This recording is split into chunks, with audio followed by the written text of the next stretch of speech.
Good afternoon, Placerville families. Hope you guys had a great day today. Hope you had a wonderful weekend this weekend. The rain was kind of nice. I thought it was nice to get a little bit of rain coming down, taking care of that pollen. I've been dealing with some allergies myself, and getting rid of that pollen I think is going to be a huge help. It's not good to be sneezing around all over the place right now. Like I said, hope you guys had a great weekend. I know I did. It was nice and restful. Today, as you can see, I'm here in my own office, and instead of interviewing somebody, I'm just going to talk for a little bit, share with you some ideas and some thoughts that I've been having as we're wrapping up this year. Here in another week and a half, we'll be done with this school year by next Friday. And overall, I think it's been a good year. Overall, I think we've had a good year, even with this transition that we've had to have in place. I think it's gone as smoothly as it possibly could. We are working on putting some fun summer learning plans together, and we're going to be getting those out to everybody by the end of the week. And with that, we'll determine if you want to hang on to those Chromebooks for a few weeks over the summer, or if you want to turn them in. And we'll get to you the turn-in process with Chromebooks here by the end of the week as well. But the biggest thing I wanted to talk with you a little bit about is we are now in the planning process for opening school next year. And how is that going to look?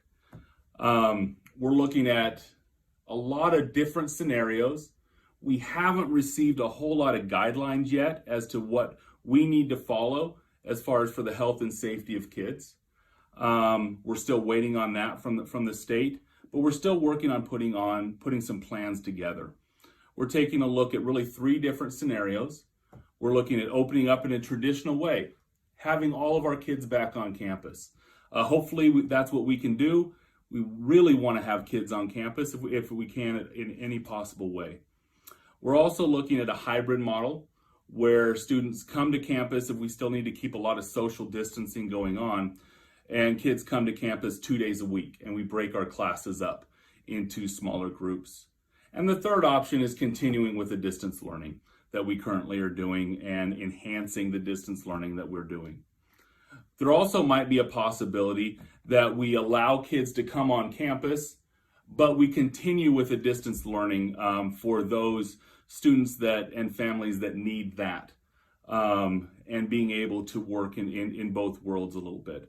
We're looking at each of those scenarios and putting plans together for that. As we put those plans together, just want to share with you a few of the ideas that we're looking at. Really, how can we keep our campuses disinfected to the highest extent possible and our classrooms disinfected? I think that's very important, and how we go about that process, I think, will determine how soon we can get students back onto our campus. So we're putting those plans in place. Transportation and how we're going to be transporting kids. The drop-off and the pickup of kids is also, we're having to think through those processes much deeper than I think we have in the past. A couple other things we're having to consider is volunteers on campus. Also, how our campuses and our facilities are used with outside organizations. So all of those things are things that we're having to think through now, put plans in place now, depending on what August is going to look like. We're still looking and planning on opening on August 13th for next school year, and wanting to have those kids back on campus if at all possible.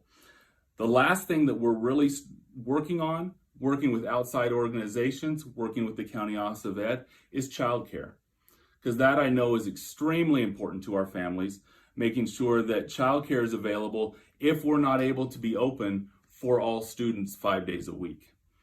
So all of those things are in place, plans are being worked on.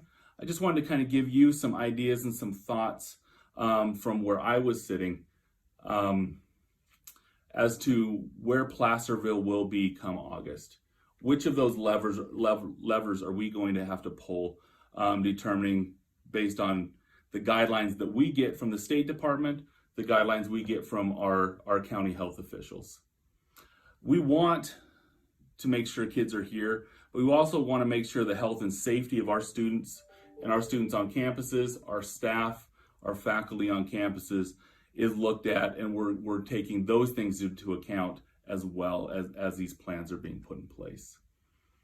Again, thank you guys so much. Thank you for partnering with us, working with us, continuing to work with us as these plans are being developed.